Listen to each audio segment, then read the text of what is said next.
সুপ্রিয় দর্শক আসসালামু আলাইকুম। আশা করছি সকলেই খুব ভালো আছেন। আবারও আমার নতুন একটি রেসিপি দেখার আমন্ত্রণ সবাইকে। আমি আজ আপনাদের তৈরি করে দেখাবো ঘরে বসে পারফেক্ট হোটেল স্টাইলে মোগলাই পরোটা তৈরি করার সম্পূর্ণ প্রস্তুত প্রণালী। আর এই পরোটা তৈরি করা যায় খুব সহজে, কোনো ঝামেলা ছাড়া। তাহলে চলুন দেখে নেওয়া যাক মোগলাই পরোটা তৈরি করার সম্পূর্ণ প্রস্তুত প্রণালী।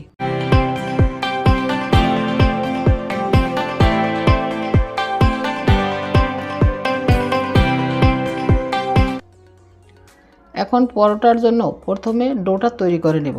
এজন্য বড় সাইজের একটা মিক্সিং বলের মধ্যে দিয়ে দেব 2 কাপ পরিমাণ ময়দা, দিয়ে দিলাম হাফ চা চামচ লবণ, 1 টেবিল চামচ দিয়ে দিলাম চিনি। এখন এই সবগুলি উপকরণ হালকা হাতে মিশিয়ে নেব।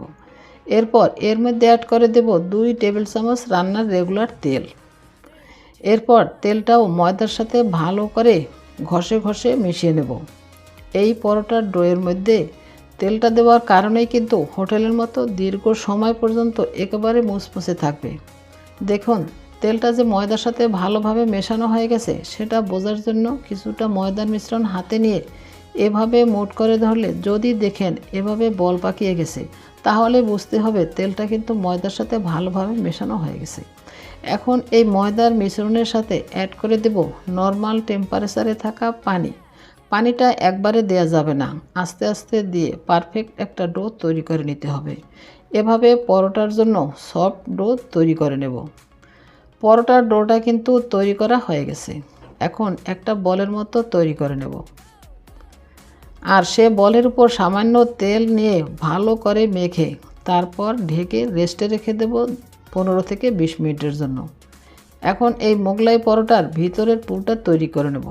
এজন্য আবার একটা মিক্সিং বলের মধ্যে দিয়ে দিলাম 1 কাপ পরিমাণ পাতলা কুচি করে কাটা পেঁয়াজ, আর দিয়ে দেব 1 টেবিল চামচ কাঁচামরিচ কুচি, 1 টেবিল চামচ ধনিয়া পাতা কুচি, আর দিয়ে দেব স্বাদমতো লবণ, দিয়ে দেব হাফ চামচ পরিমাণ চাট মশলা।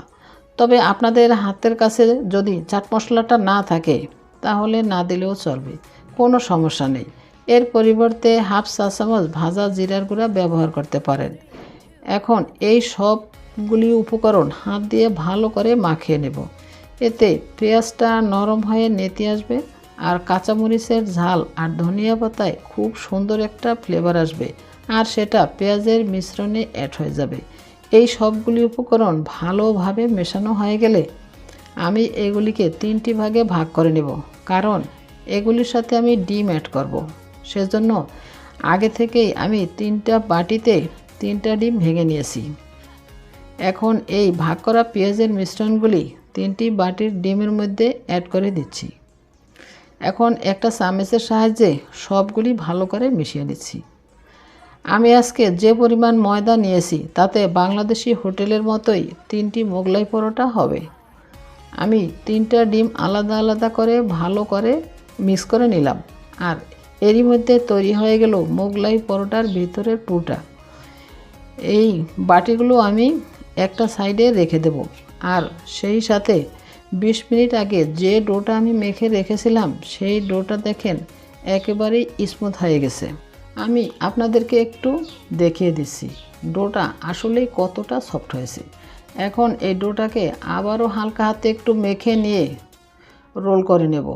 এরপর এই রোলটাকে সমান 3 ভাগে ভাগ করে নেব, কারণ আমি আগেই বলেছি আমরা আজকে যে পরিমাণ ময়দা ব্যবহার করেছি তাতে 3টা মোগলাই পরোটা হবে। এখন একটা ডো নিয়ে আর 2টা ডো এক সাইডে ঢেকে রেখে দেব, এবং যে 1 ভাগ ডো নিয়েছি সেটাকে আবারও হালকা হাতে গোল একটা বলের মতো তৈরি করে নেব। এরপর সেই বলটাকে বোর্ডের উপর রেখে বলের উপর সামান্য একটু ময়দা ছিটিয়ে একটা বেলন দিয়ে বড় সাইজের একটা রুটি বেলে নেব।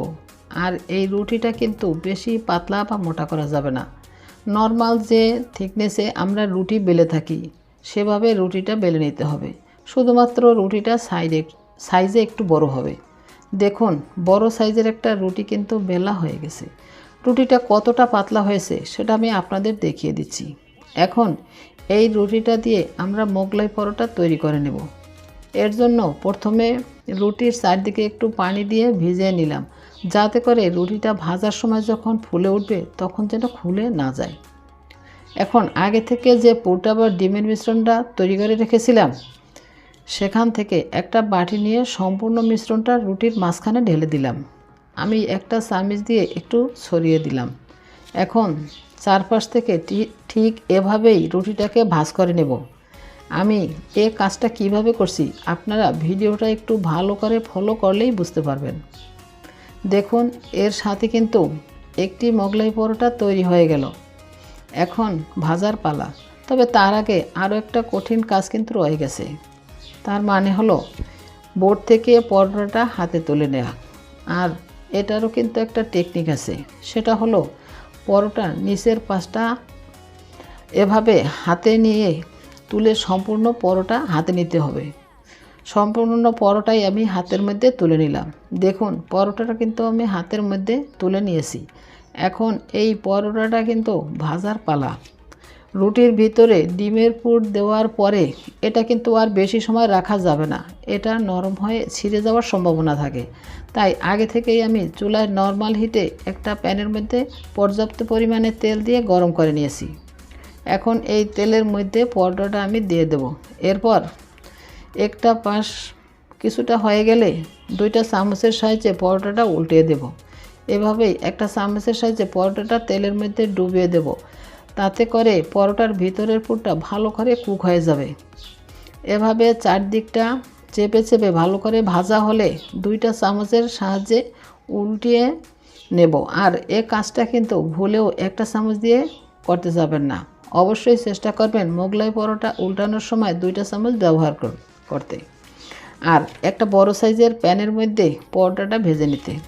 এভাবে উল্টে পাল্টে একটা পরোটা 4 থেকে 5 মিনিট ভেজে নিলেই হয়ে যাবে। আর দেখেন মাশাআল্লাহ পরোটাটা কতটা ফুলে উঠেছে। দেখুন পরোটা কিন্তু হয়ে গেছে। এখন পরোটাটা আমি চুলা থেকে নামিয়ে নেব। আর সেমভাবে আমি পরোটা দুটো ভেজে নেব। দেখুন সবগুলো পরোটাই আমার ভাজা হয়ে গেছে। আর এই পরোটাগুলো ভেজে নেওয়ার অনেকটা সময় পরেও কতটা মুসমুসে রয়েছে। এখন একটা পরোটা আমি আপনাদেরকে কেটে দেখাচ্ছি। এর ভিতরের পুরটা চারপাশে কতটা ছড়িয়ে পড়েছে আর এটা কতটা ভালোভাবে সিদ্ধ হয়েছে। আর এরই মধ্যে তৈরি হয়ে গেল দারুণ মজার মুসমুসে বাংলাদেশের হোটেল স্টাইলে মোগলাই পরোটা, কোনো রকম ঝামেলা ছাড়াই।